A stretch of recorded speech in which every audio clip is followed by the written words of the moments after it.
Assalamualaikum warahmatullahi wabarakatuh mga kapatid. Nandito tayo ngayon sa Pasig at nakaramdam ako ng atok. Kaya pahinga muna tayo dito sa may tapat na gasolinahan.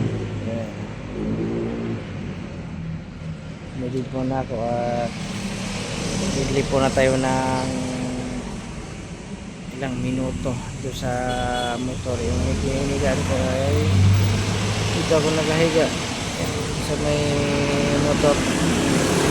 Kaya muna tayo ng uti. Antok na.